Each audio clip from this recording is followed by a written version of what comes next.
If you spend your days walking around the same town or city, or even traveling between similar towns and cities inside your own country, it can be easy to start to feel that everything looks the same. That's why we want to give you something new and spectacular to look at. We've scoured the whole world and found some sites that you simply won't believe are real. This video is full of some of the most incredible places in the world that actually exist. It's no secret that some of our ancestors had incredible building skills. They were able to construct incredible megaliths and structures that we'd struggle to replicate even with modern technology. We must have lost some of our old talents over the centuries. A great example of what we mean can be found at the Yangshan Quarry in China, which for centuries provided all the stone used in the great monuments of Nanjing.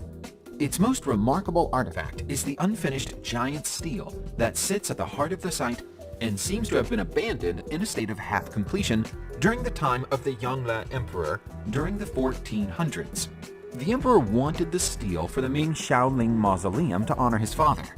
A base, body, and head for the stele were cut from the stone. The body alone is 150 feet tall, 30 feet wide, and 15 feet thick. At some point, the builders realized they simply had no way of transporting something so massive, at which point they gave up on their titanic project. To the untrained eye, the Arctic Henge in Iceland is an ancient wonder, akin to England's famous Stonehenge. That's because the people who made it did an excellent job of making it seem like it has been standing there for centuries. The reality is that construction work on the Arctic Henge didn't even begin until 1996. We say didn't even begin because despite its beauty, it's still a work in progress. This project is a monument that honors not only the Nordic roots of Iceland, but also the pagan beliefs which were once common in this part of the world. A poem called Prophecy of the Seeress is the inspiration for the stonework, which will be a circle of 72 blocks once it's finished. At its heart will be a giant basalt column. Perhaps one day, thousands of years from now, our descendants will gaze in wonder at this site, trying to work out who built it and why. Making a peace monument out of discarded military hardware might seem like a strange idea, but the creation of Lebanon's Hope for Peace sculpture was all about taking the tools of the military and using them to create something new. The monument was commissioned to celebrate the end of the Lebanese Civil War, which saw peace come to the country in 1990. Putting it all together took 5 full years, and the full expertise and skill of master designer and artist Armand Fernandez. 78 military vehicles have been repurposed to make the monument, which looks like a building that's been damaged by guns and bombs. It even has military guns pointing out from the sides of the walls, as if it were a defense fortress instead of a work of art.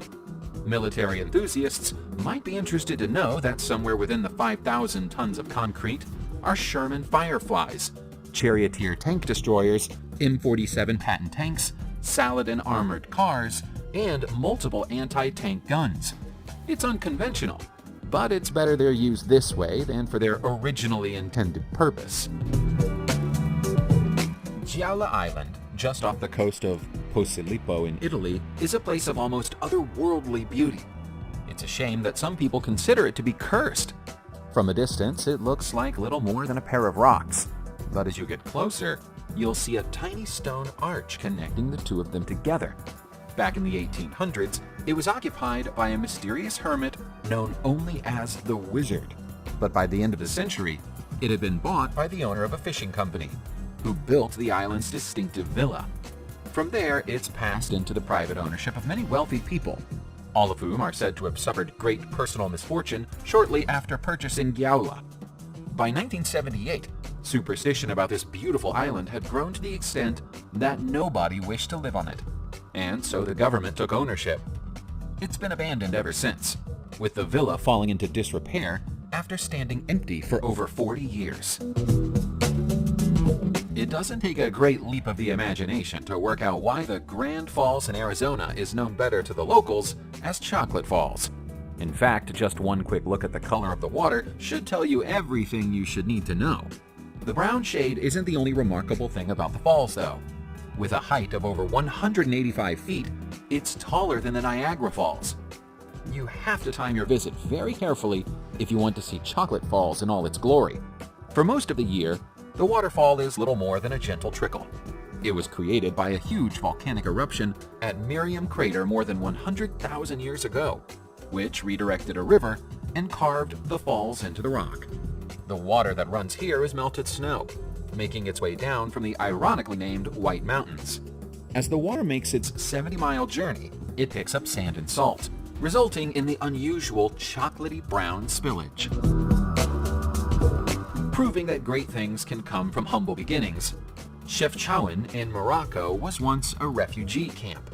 Now it's a thriving tourist destination, which is known around the world as the Blue City. This is a place where religious fervor and bohemian lifestyles merge together. The only thing that permeates the air more than the morning call to prayer is the scent of marijuana. Blue City got its name for obvious reasons. The ramshackle town is almost monotone. The doors are blue, the alleyways are blue, and even some of the street surfaces are blue. The color scheme was started by Jewish refugees who found their way to Morocco after being forced out of Europe by the Spanish Inquisition during the 1400s. According to ancient Jewish tradition, the color blue is a reminder of God, sat in the heavens above the blue skies. The Jewish population has largely disappeared now, replaced by Muslims and nomads.